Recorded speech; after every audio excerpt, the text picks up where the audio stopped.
اما اجازه بدید که میزگردی هم در این زمینه داشته باشیم با مهمانانمون. آقای دانشگر همراه ما هستن، مصطفی دانشگر، تحلیلگر سیاسی از میشیگان، سوران منصورنیا، فعال حقوق بشر از سازمان هیوا، از خانواده جانباختگان اعتراضات آبان، و اینجا در استودیو هم همکارم پوریا ماهرویان همراه ماست. پوریا، خیلی خوش اومدی به برنامه ما. قبل از اینکه بحث رو میزگرد رو شروع بکنیم، چند تا از در واقع فکت هایی که در مورد مجتبی خامنه‌ای میشه گفت رو میخوام تو برامون روشن بکنی. سوال اول اینه که آیا او در واقع سپاه رو انتخاب کرد یا او تنها کسی بود که در واقع سپاه با او کنار می آمد و حکومت در نهایت مجبور بود که او رو انتخاب بکنه؟ آیا در صحنه‌ای که می‌بینیم میشه پاسخی برای این سوال پیدا کنیم؟ بله، دست کم میشه گفتش که سپاه بهترین گزینه رو برای خودش انتخاب کرد، یعنی یا بهترین گزینه موجود رو.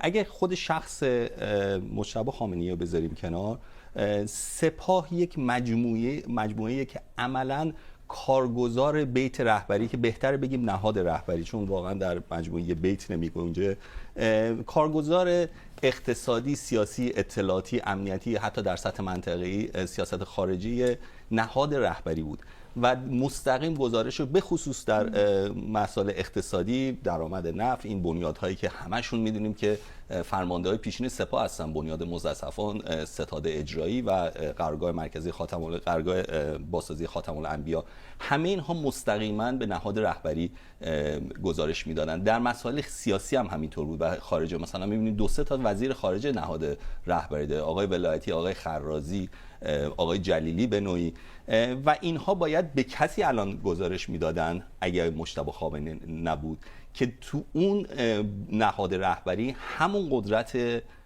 آقای خامنه‌ای پدر رو داشته باشه، بتونه اون نفوذ رو داشته باشه و به نظر میرسه که مجتبی خامنه‌ای حداقل این گزینه بوده. زمینه که خب همیشه هم این صحبت بوده که یک همکاری خیلی نزدیکی با سپاه داشته و مورد اعتماد سپاه بوده برای هر دو طرف. دقیقاً چرا مجتبی و نه مثلا مصطفی پسر بزرگتر آقای خامنه‌ای؟ این سوال هستش واقعا. میدونیم که این رسم بیوت مراجع اینه که معمولاً پسر بزرگتر اگر معمم باشه در واقع رئیس دفتره و همه کارهای بیت پدرش میشه، ولی این اتفاق نیفتاد و جالبی که باز یکی سنت شیعیان هستش، مراجع تقلید، که این کسی که جای مرجع تقلید میاد فرزند ارشد هست، مناسبی که داره، یعنی پیوندهای سببی و نسبی که داره مهمه. خب مصطفی خامنه‌ای داماد آقای خوشوقته که آقای خامنه‌ای خیلی روابط خوبی باش داشت، نماز میت براش خوند، در حالی که مجتبی خامنه‌ای داماد آقای حداد عادل معمم نیستش، رئیس فرهنگستان زبان فارسی است. دقیقاً. و این که به نظر مصطفی خامنه‌ای از ابتدا وارد درس حوزوی شده و میدونیم که در بیت مراجع اگه کسی بخواد آخوند بشه از فرزندان، از همون ابتدا 15-16 سالگی، حالا ممکنه جدیداً بعد از دیپلم باشه، ولی در چیز اطلاعات اندکی که هست، مجتبی خامنه‌ای تا سال 1378 درس حوزوی شروع نکرده بود یا به قم نرفته بود که درس بخونه و تازه سال 1378 در 30 سالگی معمم میشه. این سالهایی که به وجود میاد و مشخص نیستش که در فاصله بین دیپلم تا این فضا چه کار میکرده، جای کار میکرده، درس میخونه، تحصیل میکرده، چیز مشخص نیست. بله، به نظر میاد که یک خلایی در اون رزومه وجود داره که خیلی هم در موردش اطلاعاتی نداریم، مثل خیلی چیزای دیگه که در مورد اون نمیدونیم. اما اجازه بدید که بگم خانم گلرو، مهدیه گلرو هم به ما پیوستند. خانم گلرو خیلی خوش اومدید. ولی اجازه بدید سوال بعدی رو از آقای دانشگر بپرسم. آقای دانشگر، شرایط رو الان میبینید، انتخاب رو هم به نظر میاد که الان بالاخره نمیشه بفهمیم که سپاه رو انتخاب کرد یا او تنها کسی بود که سپاه میپذیرفت، اما از این که او زخمی به نظر میرسه که هست، تا حالا هم ندیدیمش، انگار سپاه نقش موثرتری داشته در این انتخاب. اینطور نیست؟ عرض ادب و احترام دارم خدمت شما بینندگان شنوندگان BBC فارسی و دیگر میهمانان برنامه. طبیعتا شواهد و قرائن از همین مسئله حکایت داره، یعنی وقتی نگاه میکنیم به میدان، به اتفاقاتی که دقایقی حتی بعد از اعلام خبر کشته شدن علی خامنه‌ای منتشر شد، نحوه واکنش هیئت‌ها، بازوهای تبلیغاتی که در حقیقت بازوهای تبلیغاتی سپاه پاسداران و رسانه‌های سپاه پاسداران هستند. فضایی که صدا و سیما ساخت، اظهار نظرهایی که به تدریج آمد از همون ساعات اول، از همون روزهای اول، به نظر میرسه که سپاه پاسداران حتی قبل از علی خامنه‌ای، چنانکه نخبگان سیاسی سالها قبل در موردش هشدار داده بودن. مهندس میرحسین موسوی در این مورد صحبت کرده بود، آقای کروبی در مورد این صحبت کرده بود، تصمیمشون رو گرفته بودن در صورت خلأ قدرت در جمهوری اسلامی و حالا مرگ طبیعی یا در این حالت خاص مرگ غیر طبیعی رهبر جمهوری اسلامی،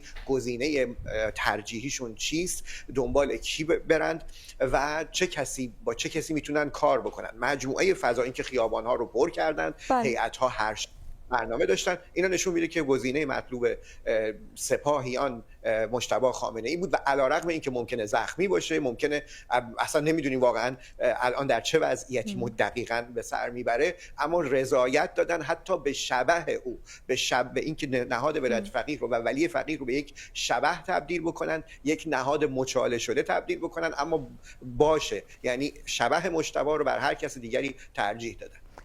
مهدی گلرو، شما همین یک دو هفته پیش اینجا در لندن بودید، داشتید سعی می‌کردید که یک ائتلافی از مخالفان تشکیل بدید بعد از اون کشتاری که در دی ماه اتفاق افتاد. الان با این تحول، با آمدن خامنه‌ای که به نظر میرسه نسخه پدرش هست، جوانتر هم هست، حالا با این چطور می‌بینید صحنه رو؟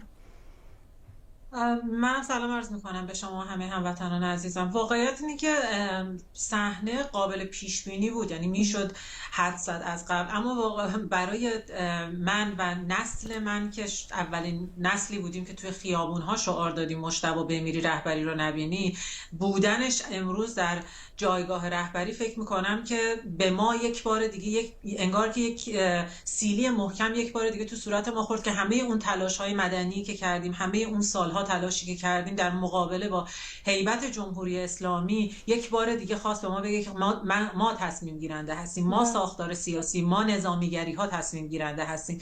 و اینجا هستش که میبینیم که این جایی که رسیدیم بهش به خاطر بیعملی جامعه مدنی نبوده، جایی که امروز ایران درش قرار داره به عنوان کشوری که درش جنگ داره اتفاق میفته، بلکه به واسطه همین حکومت بوده، حکومتی که پدر مجتبی خامنه‌ای گفت وای به حال ملتی که من قرار رهبرش باشم، و به نظر میاد که این کابوس ادامه داره و وای به حال ملتی که مجتبی خامنه‌ای بخواد رهبری اون رو به عهده بگیره. اما برای اینکه بخوایم ببینیم که بودن مجتبی خامنه‌ای در جایگاه رهبری چه چیزی رو میتونه برای آینده ایران نشون بده، به نظر من ما یک سر و ته طیف داریم که میتونه سناریوی بسیار بدبینانه باشه، سناریوی کمی خوشبینانه باشه، چون حالت خوشبینانه و امیدبخشی درش وجود نداره. اما اون حالت بدبینانه ای رو که من میبینم اینه که خب یه پیامی داره میده به جهان که پدر رو کشتید، پسر رو میذاریم جاش، همونجوری که دوستان هم اشاره کردن یک مشت محکم هست به این که ما داریم در همون جایگاهی که بودیم قرار میگیریم،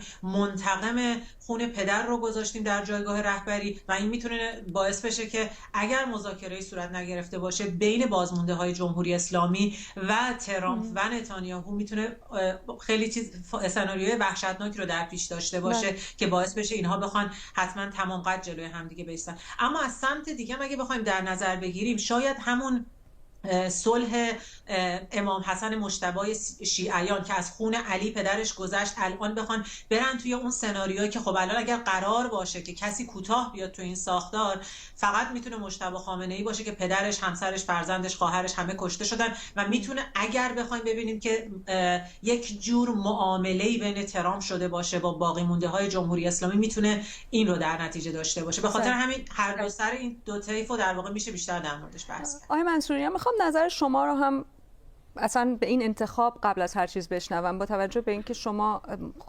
خانواده‌تون هزینه خیلی گزافی داده بابت تصمیمات جمهوری اسلامی، بابت سرکوب معترضان. چطور می‌بینید این انتخاب رو؟ پیام این برای شما چیه؟ سلام و عرض ادب خدمت شما و مهمانان عزیز و درود به مردم شریف ایران. خب ما وقتی که در مورد انتخاب مجتبی خامنه‌ای صحبت می‌کنیم، بهتره که یک قدم برگردیم به عقب و ببینیم که خامنه‌ای در چه شرایطی کشته شده و کلا مرگ خود خامنه‌ای چه پیامی رو داره برای مردم ایران. خب مرگ علی خامنه‌ای صرفاً مرگ یک فرد نبود، بلکه فرو ریختن نماد و چهره اصلی سرکوب جمهوری اسلامی بود و این رو هم میشه در واکنش‌های مردم ایران به این مرگ دید. واکنش بخش بزرگی از جامعه ایران به این مرگ صرفاً شادی کردن نبود، بلکه ترکیبی از حس رهایی، پایان یک دوره و حتی میشه گفت به نوعی یک عدالت عاطفی رو میشد در این واکنش‌ها دید. واکنش جمهوری اسلامی به این حس رهایی جمعی انتخاب مجتبی خامنه‌ای بود. جمهوری اسلامی با این انتخاب نشون داد که ساختار قدرت تغییری نمی‌کنه. قدرت حاکم در قبال اشتباهات و جنایاتی که انجام داده پاسخگو نیست و حتی در بحرانی ترین شرایط مشروعیت و موجودیت خودش کماکان برای مردم داخل ایران داره خط و نشان میکشه و داره خودش رو باز تولید میکنه. حکومت بلافاصله این پیام رو به مردم داد که در مناسبات داخلی، حداقل در مناسبات داخلی، قرار نیست تغییری در منطق قدرت اتفاق بیفته. اما در عرصه خارجی میشه گفت که این انتخاب میتونه در ادامه همون سیاست‌های دوگانه جمهوری اسلامی باشه. جمهوری اسلامی در 4 دهه گذشته هر وقت که مسئله بقا در میون بوده باشه، در سیاست خارجی به نوعی عقب نشینی تاکتیکی داشته که خودشون اسمش رو میذارم نرمش قهرمانانه. البته هنوز نشانه ای از این ما نمیبینیم، گرچه که پوریا ما قبلا هم صحبت‌هایی شنیده بودیم از این منظر که شاید او قرار هست که در واقع اون چهره اصلاحی نظام باشه. یک کسایی میگفتن این حرفا رو. البته میگم تا الان ما چنین چیزی ندیدیم، ولی واقعا چقدر فکر میکنی که این محتمل هست با اون چیزی که الان در صحنه داریم؟ به هر حال آدم کاملا ناشناخته‌ایه، برخلاف خامنه‌ای پدر که خب شناخته شده بود. 3 بار حداقل در قبل از رهبریش در انتخابات شرکت کرد، رأی بالایی آورد، خاطراتی ازش منتشر شده. خیلی از غیر روحانیون، کسایی که اصلا چپ بودن، آقای خامنه‌ای رو از قبل میشناختن. آقای مجتبی خامنه‌ای پسر رو هیچ کس نمیشناسه، حتی ما از شاگرداش، استادانش هم خیلی روایتی نمیشه. چرا سعی کردن اون رو اینطور پنهان نگه دارن؟ الان آقای دانشگر هم از یک اصطلاحی استفاده کردن مثل شبح. اصلا در حالت حاضر ما اصلا نمیدونیم که او در چه وضعیتی هم هست از نظر، حالا همونطور که گفتم، از نظر سلامتی یا هر چیز. چرا اون رو اینقدر مرموز و پشت پرده نگه داشتن؟ به نظر نمیرسید که، یعنی از یک طرف خب یک فشاری بود که در این 20 ساله که خانم گلرو هم گفتن که نقش و رد پای مجتبی خامنه‌ای در خیلی از تحولات سیاسی ایران می‌دیدن و از یه طرفی هم که آقای خامنه‌ای حتی ازش نقش شده بود که من نمیخوام پسرم که رهبر بشه و این چیزایی که حالا توی قسمت قبل گفتن که تعارفی بودن، چون در مورد خودش هم گفتن، الان میگن آقای مجتبی خامنه‌ای هم گفته من نمیخوام رهبر که اینکه تا سال 78 روحانی نبوده، انگار به نظر میرسه قرار بوده آماده بشه و با اون توجه به اون نفوذی که در نهاد داشته خب بهترین گزینه بوده. اینی که ببینیم که چقدر تغییر میده.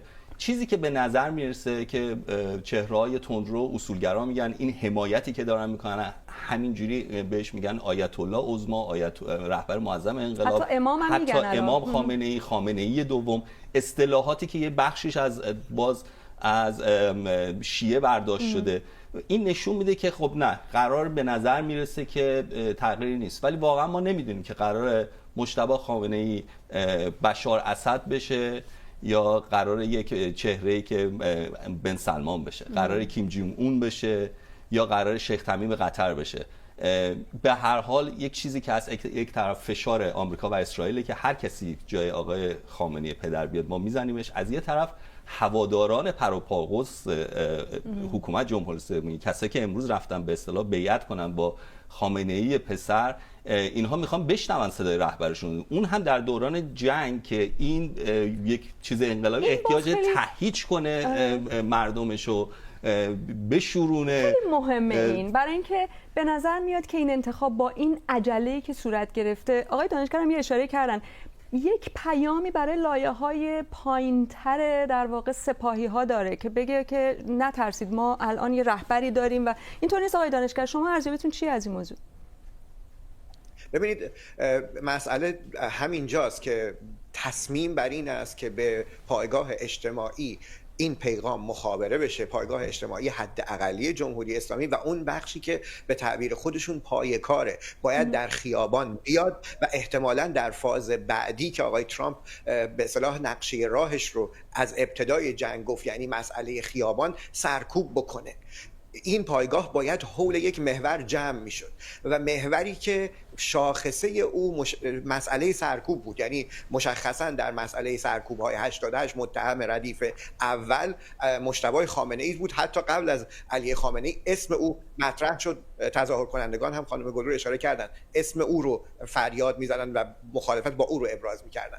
اما مشکل کجاست؟ مشکل اینجاست اینه که یک، ایشون فاقد اون مسائل و اون مؤلفه های یک مسئله اجتهادش. ما با کسی مواجهیم که کسی مواجهیم که تقریرات دروس خارج فقه و اصولش رو نداریم، کسی مواجهیم که شائبه موروثی بودن داره، فقاهت رو جمهوری اسلامی توریث کرد به اصطلاح، از پدر به پسر به ارث رسید، پدری که نداشت البته، حالا به پسری که او هم نداره. من نمیدونیم اصلا در چه سطحی در فقه و اصول متبحره، باهاش مواجهیم. و مسئله بعد این که اراده بازیگران خارجی و بعد ابهت نهادی که فرو ریخته، یعنی نهاد ولایت فقیه تا قبل از اینکه مستقیما در آغاز این دوره از جنگ هدف قرار بگیره توسط آمریکا و اسرائیل، یک نهادی بود که ابهت داشت، یک امنیت ملی ایران، حریم ایران رو حفظ میکرد و خودش هم یک خط قرمز بزرگی بود، اما هدف قرار گرفت، آب هم از آب تکان نخورد. الان مجتبی خامنه‌ای با این مشخصات در رأس این چنین نهاد عرض کردم مچاله شده‌ای قرار گرفته که زیر ضرب یک مشروعیت داخلی سالها علیه خود این نهاد، علیه خود این شخص شعار داده جامعه مدنی. من خود این پدری که به ارث گذاشته این نهاد رو برای این پسر 60 روز نگذشته هنوز علیه او تندترین شعارا داده، کشتار خونینی رو کرده در دیما 18 و 19 دی و حالا این پسر میراثدار همه این ویرانه است. در حقیقت مجتبی خامنه‌ای الان بر تلی از خاکستر داره حکمرانی میکنه و به باور من اساساً بسیار بعیده که حالا با در صورت ادامه این حملات و حالا رضایت دادن آقای نتانیاهو مشخصاً و بعد آقای ترامپ بتواند این ویرانه رو سر و سامانی بده. خانم گلرو، شما قبلا هم ما بارها راجبش صحبت کردیم، سالهاست که همه فعالان سیاسی، بسیاری از فعالان سیاسی معتقدن که این نظام جمهوری نیست، سالهاست که دیگه جمهوری نیست، ولی این موروثی شدنش اصلا دیگه یه مرحله دیگری رو اضافه میکنه، یک لایه دیگه به این داستان اضافه میکنه که قبلا نبوده. با این شکل شما به عنوان یک جمهوری خواه چه حسی دارید؟ چطور فکر میکنید که استراتژی‌های خودتون رو باید تغییر بدین در مقابل این نظام؟ من فکر کنم استراتژی که اتفاقا برای جمهوری خواهان تغییری نمیکنه، به خاطر اینکه همیشه در طی این سالهایی که با تحت عنوان جمهوری خواهی من و بسیاری دیگر فعالیت کردیم، مرتب در همه جا، در همه گفته ها، در همه نوشته ها گفتیم ما مخالف حکومت استبدادی و فردی و موروثی هستیم، به خاطر اینکه همزمان داشتیم جمهوری اسلامی و هر جایگزین استبدادی و موروثی رو باهاش مقابله می‌کردیم. به خاطر همین اگه امروز برگردیم به تمام منشورها و نوشته هایی که جمهوری خواهان نوشتن، نیازی به هیچ تغییری درش نیستش، به خاطر اینکه خب حالا همچنان همونه استبدادی، فردی و موروثی، که موروثی شامل حال جمهوری اسلامی نمیشد، این بار موروثی هم شامل حال جمهوری اسلامی میشه. من یه نکته رو بگم که این جمهوری اسلامی وقتی که سر کار اومده توی همه سخنرانی‌های رهبر اول جمهوری اسلامی نگاه بکنید، تأکیدش بر این که حکومت موروثی حکومت درستی نیستش و واقعا باید یه بخش دیگه از تاریخ جمهوری اسلامی پاک بکنه، همون جوری که تصویر قطب‌زاده و یزدی و اینها رو از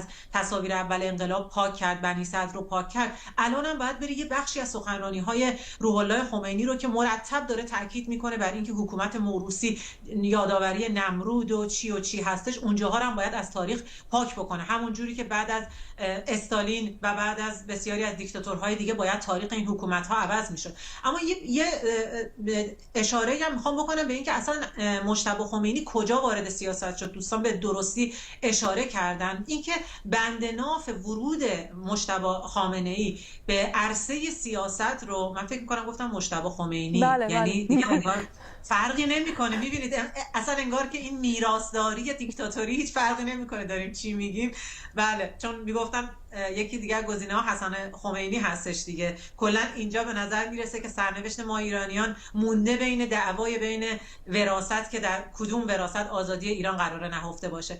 در مورد مجتبی خامنه‌ای این مسئله وجود داره که ورودش به عرصه سیاست همزمان هست با پررنگ شدن اطلاعات سپاه، زاده شدن اطلاعات سپاه. یعنی بندناف مجتبی خامنه‌ای با اطلاعات سپاه در یک زمان تنیده شده. حالا 78 رو میتونیم در نظر بگیریم که اساسا وارد حوزه علمیه میشه، بعدتر 7-8 سال بعدش وقتی که اطلاعات سپاه مسئول نظم و کنترل امنیت در کشور میشه، اونجا هستش که ما سایه سنگین مجتبی خامنه‌ای رو میبینیم، نزدیکیش با تائب رو میبینیم که چطور داره مسئولیت ها رو در واقع در نظر میگیره. حالا اگر بخوایم برسیم به یکی دیگه از تئوریایی که میتونیم در نظر بگیریم اینه که آیا اصلا مجتبی خامنه‌ای این امکان رو داره که بدون اسلحه قدرت رو در جمهوری اسلامی و در ایران حفظ بکنه؟ یعنی تنها رهبری هستش که همزمان با اسلحه وارد شده.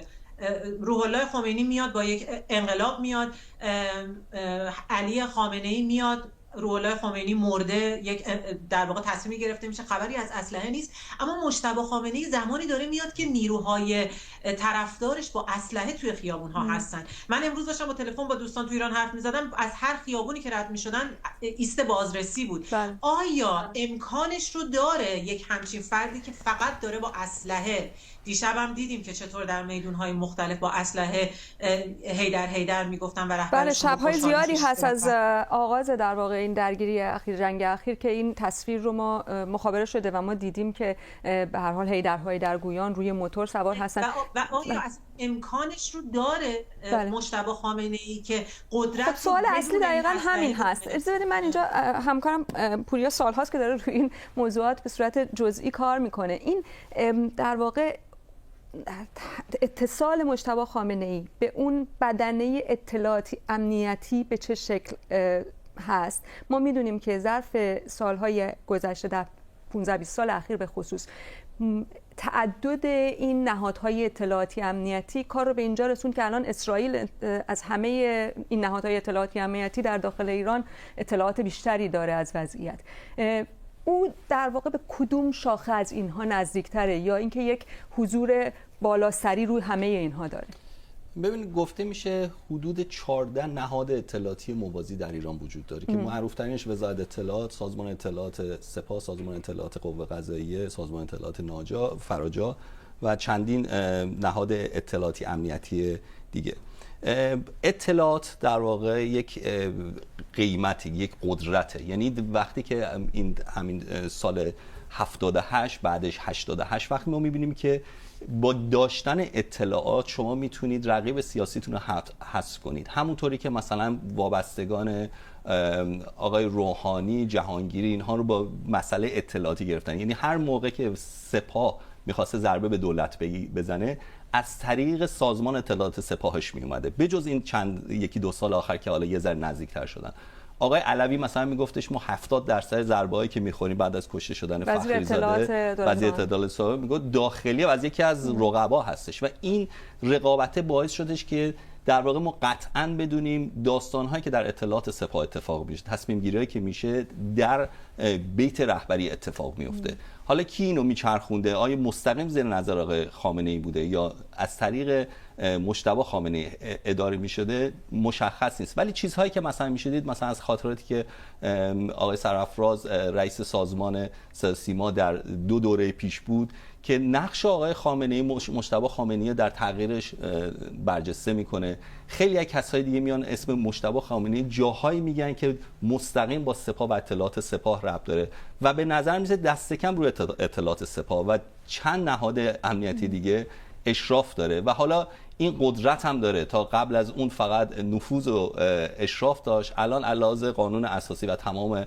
عرف ولایت فقیه در جمهوری اسلامی اجازه هم بهش میدن که بتونه کامل بحث اطلاعاتی امنیتی رو کنترل کنه. فقط یه چیزی میمونه که این غیبتش باعث میشه که این بخش نظامی اطلاعاتی امنیتی که در عهده رهبر جمهوری اسلامیه به صورت زیرزمینی اداره بشه. یعنی انگار جمهوری اسلامی داره تبدیل میشه به یک حزب الله چند سال اخیر که کار اجرایی عملیاتی و نظامی داشت ولی همه اطلاعات از یک پناهگاه بود، کسی فرمانده هاشو نمیشناخت و این اطلاعات انجام میشد و در این دوره جنگی حتی انگار به نظر مثل جمهوری اسلامی عقب داره میفته از جنگ لفظی، حتی فرمانده سپاه هم نیستن که بیان عین قبل که می اومدن یک جنگ لفظی با اسرائیل و آمریکا داشتن و رهبر می اومد یه چیزی میگه و همه منتظر بودن که هر چهارشنبه آقای خامنه‌ای بیاد ببینه این دفعه چی میگه.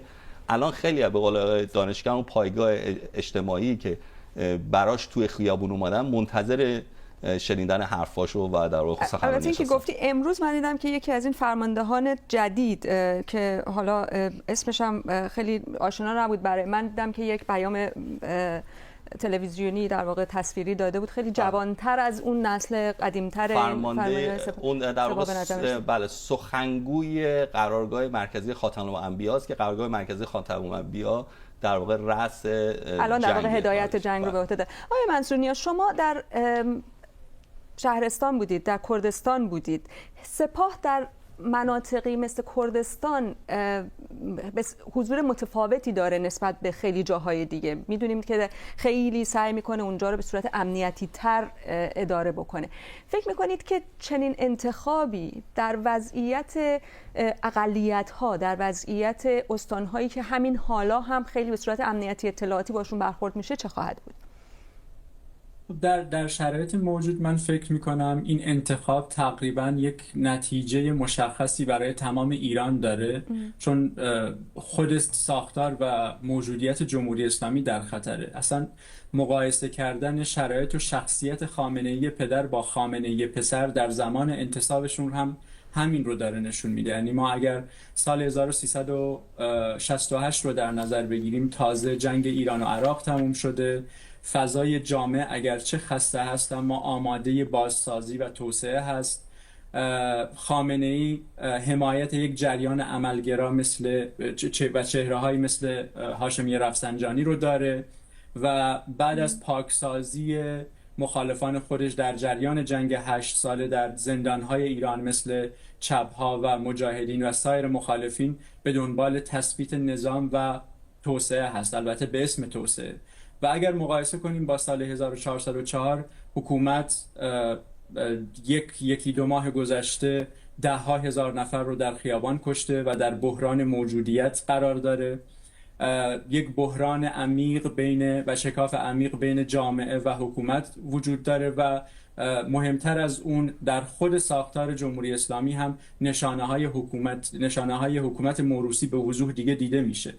یعنی در سال 1368 انتخاب رهبر جدید به نوعی نشان از امید و ثبات داشت، ولی در سال 1404 این انتخاب نشون دهنده تداوم انسداد سیاسی و خفقان و تشدید شکاف بین جامعه و حکومت هست. و از لحاظ شخصیتی که اون رو یعنی بحث ما الان با آقای فیتزپاتریک هم همین بود. ما همونطور که نمیدونیم الان اون در چه وضع سلامتی هست، نمیدونیم که اصلا آیا کشته میشه ظرف روزهای آینده یا نه، چون تهدیدی که شده این هستش که او کشته میشه. فکر میکنید که چقدر احتمال این هست که اسرائیل و آمریکا برن و یک بار دیگه رهبر دوم رو هم بکشن؟ به نظرم حالا بر اساس حدس و گمان‌هایی که هست، انتخاب مجتبی خامنه‌ای حتی میتونه این سیگنال رو داشته باشه برای مذاکره. شما در نظر بگیرین که اگر غیر از خامنه‌ای هر کس دیگه‌ای انتخاب میشد، مشروعیت این رو نداشت برای مذاکره. اما حتی در بالاترین چهره‌های آسیب دیده آمریکا و اسرائیل وقتی سخن از مذاکره هست، دیگه لایه‌های دیگه جمهوری اسلامی و بخش‌های مختلف جمهوری اسلامی از هم گسیخته شده دیگه سخنی برایشون باقی نمیمونه برای مخالفت با مذاکره.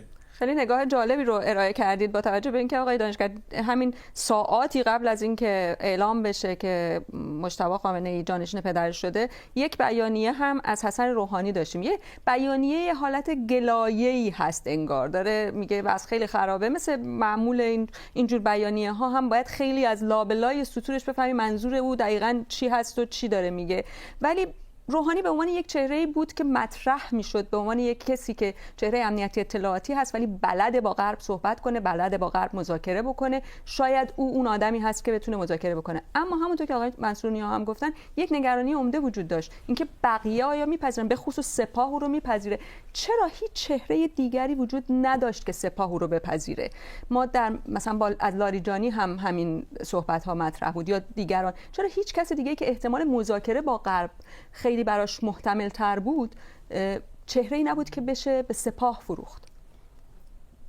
ببینید، خب این برمیگرده به طراحی که 37 سال از بعد ورودش علی خامنه‌ای، از لحظه‌ای که برخلاف اون توافقی که با هاشمی رفسنجانی داره بنا به خاطرات هاشمی رفسنجانی برای ادغام سپاه و ارتش، تا آخرین لحظه‌ای که کشته شد در مورد سپاه حساسیتی که داشت و اساساً سپاه رو تبدیل کرده بود به بخشی از یک ایدئولوژی که سه مشخصه داشت: امتگرایی، آخرالزمان گرایی و بنیادگرایی. یعنی ایده های تبلور نظامی ایده های سید قطب بود و ایده های اخوان المسلمین، منتها ورژن یا نسخه شیعی و سختگیرانه فرماندهان رو، وفاداری اونها رو، سلسله مراتب رو، ساختن نهادهای موازی رو، حتی در سیاست رو و نهادهای سیاسی رو در خدمت رشد و توسعه این ایده ها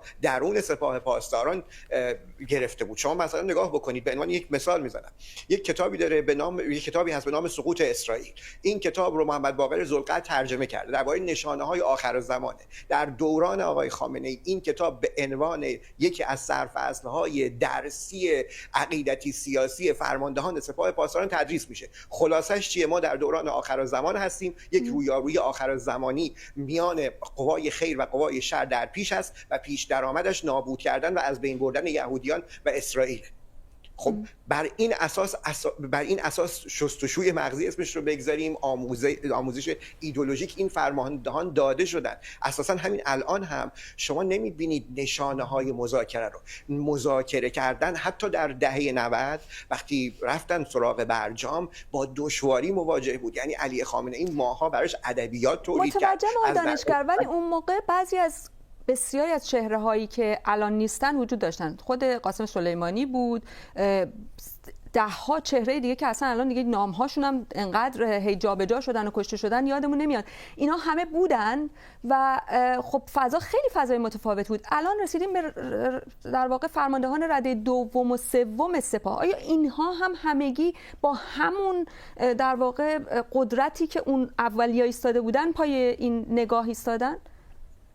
آخه مشکل این ایده که مطرح میکنید یا ماها مطرح میکنیم اینه که با حساب و معادلات 2 تا 4 تا و خیلی منطقی میخوایم ریزنینگ انجام بدیم. به عنوان یک بازیگر عقلانی، وقتی اون طرف معتقد به دخالت دست غیبه و اجازه، میگه من باید برم خودم رو در مخمسه بیاندازم و در اون بزنگاه، در اون بحبوحه بحران دست اعجاز الهی از آستین غیب بیرون میاد. امام زمان اصلا ظاهر میشه در بحبوحه این نبردی که ما همه یارانمون رو از دست میدیم. این یک بخشی از ماجرا. بخش دیگری به لحاظ میدانی میگن نه، ما هنوز اتفاقی نیفتاده. این علمدار هنوز هست، پرچم رو دست گرفته. حزب الله لبنان رو که داریم، در سوریه هم جوانان مؤمن، خود آقای خامنه‌ای قربانی همین توهم شد. جوانان مؤمن انقلابی بنا بود در سوریه حکومت رو پس بگیرن. در عراق هم هشت شعبی هست و همه امکانات و لوازمی که برگردیم به اون دوران مجد و شکوه رو بازسازی کنیم در دهه 90 و امتیاز ندیم، مقاومت بکنیم، هست تا نابودی اسرائیل. نه واقعا اینه که نباید فقط صرفا معادلات 2 تا 4 تا که خب حالا کارتاشون الان کمتره پس احتمالاً میرن مذاکره میکنن. بعید میدونم الان این ادبیات رو ما نمیبینیم در کف خیابان در میان هیئت‌ها. صحبت انتقام، صحبت خونخواهیه و بعید میدونم خامنه‌ای بتونه الان اون اجماع رو درست بکنه میان این فرماندهان بنیادگرای امتگرای آخرالزمانی که برن مذاکره کنن با قاتل پدرشون و قاتل پدر امت. بله، به موازات این فعالیت‌هایی که خانم گلرو افرادی مثل شما و حالا طیف‌های گسترده‌ای از اپوزیسیون خارج از کشور دارن انجام میدن،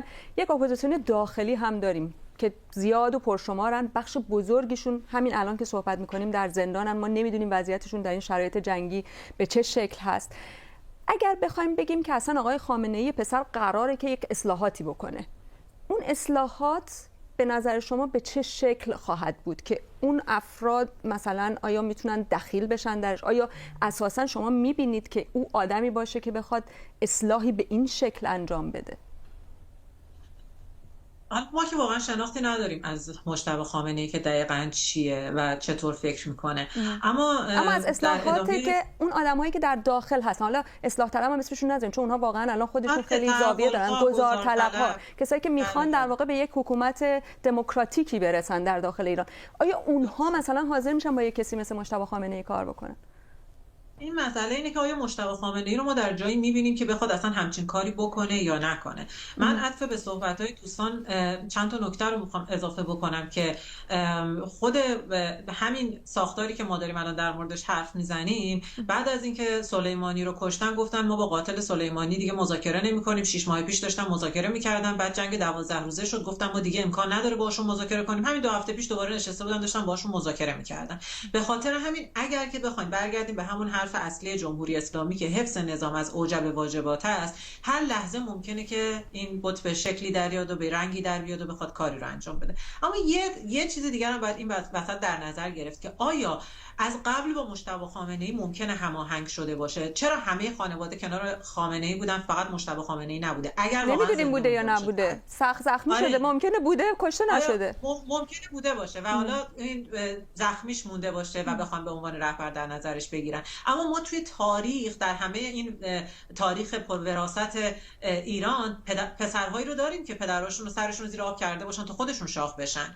یعنی میخوام بگم که همه جور سناریویی رو الان ما میتونیم بذاریم روی میز که آیا این پسری که ممکنه بعد از اینکه میگم همه شاهزاده هایی که پدرانشون رو کشتن تا شاه بشن، آیا ممکنه این سناریو هم روی میز باشه و قرار باشه که بیاد و بشه بن سلمان؟ اگه این باشه میتونه بشه بن سلمان، در غیر این صورت باید منتقم خون پدر باشه دیگه.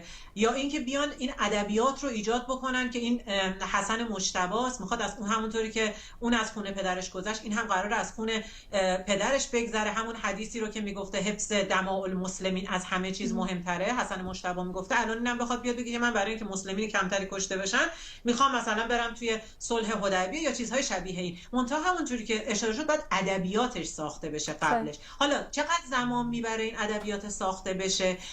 این هم باز بستگی به این داره که میخواد مجتبی خامنه‌ای خودش رو بیاره در انظار نشون بده، یا ببینید این جامعه 7-8% که داریم میگیم که همین روز هم تو خیابون هستن، کسانی هستن که 1400 سال غیبت رو پذیرفته، اون منطق غیبت رو پذیرفته، غیبت امام زمان رو پذیرفته، غیبت نایبش رو هم میتونه صغرا و کبراش رو به شکلی بپذیره. میدونیم ما همون جوری که خیلی درست اشاره شد، ما با منطق 2 تا 4 تا طرف نیستیم. این اشاره خوبی هست با توجه به اینکه سید حسن نصرالله هم سالها نبود دیگه، یه پیام‌هایی میداد، یه بیانیه‌های تصویری میداد و ما نمیدونستیم مثلا کجا هست.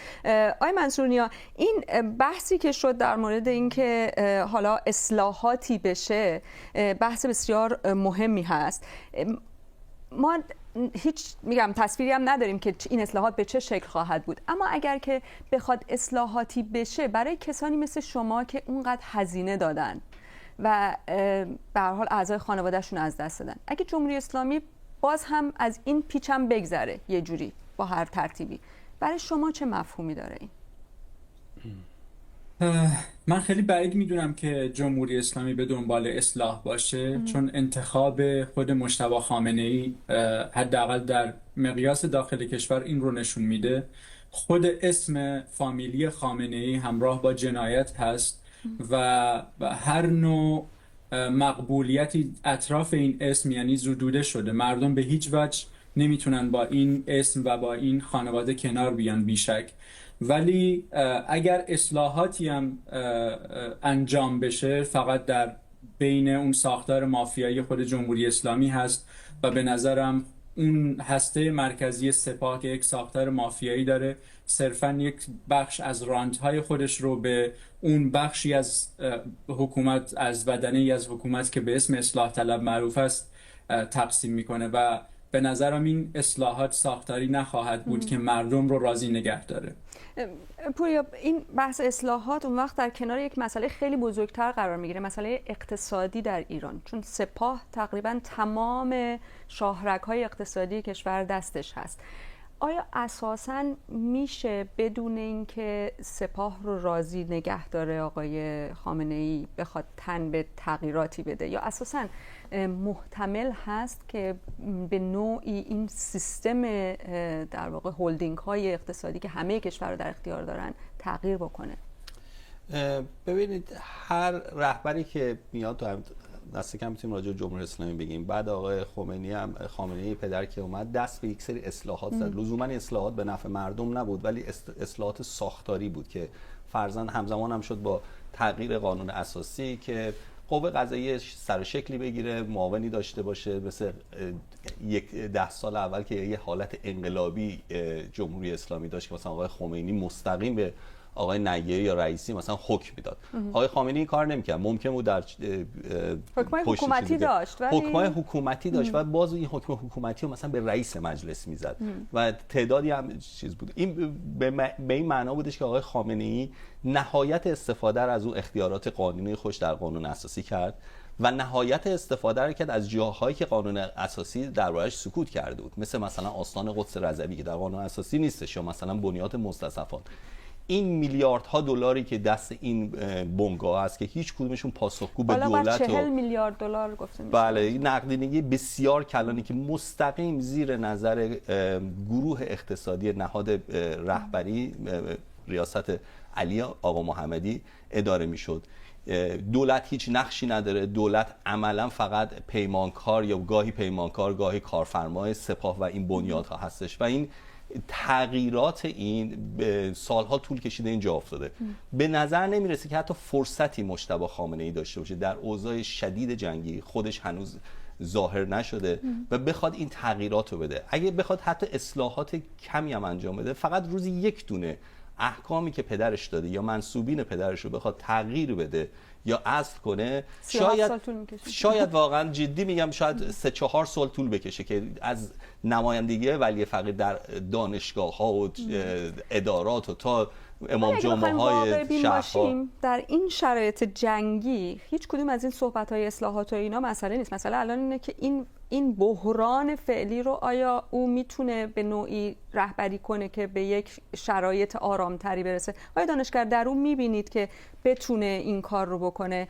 مثلا ببینید، از این منظر میگم که همین 2-3 روز پیش آقای پزشکیان که عضو اون شورای رهبری بود اومد یه پیام مثلا خواست دوستانه‌ای به کشورهای اطراف بفرسته، کاملا روشن بود که منکوبش کردن، یعنی همه طرفه ریختن سرش که آقا این چه حرفایی بود زدی و کلا ساکت شد و بعد بلافاصله همین رهبر رو انتخاب کردن که دیگه او نتونه که خیلی پار از گلیم درازتر بکنه. فکر میکنید که اساساً آقای خامنه‌ای پسر الان در شرایط فعلی میتونه این اوضاع رو جمع بکنه، جنگ رو جمع بکنه، به نوعی ببره جنگ رو به یه سمتی که به هر حال حداقل کشور رو از حالت بمباران خارج بکنه؟ بله، ببینید، 2 معضل مهم و 2 چالش مهم داره. یک اصل مسئله جنگ. ببینید، من اتفاقا با این مسئله خونخواهی امام حسن از خون پدرش نگذشت، اتفاقا قصاص کرد، ابن ملجم هم کشته شد، الان مجتبی خامنه‌ای در اون جایگاهه. این مسئله اساسا مطالبه این پایگاه 7-8%. اساسا شما به شعارها و ادبیاتی که در هیئت‌ها این شبا داره تولید میشه همینه. خب با این حساب پس جنگ ادامه داره.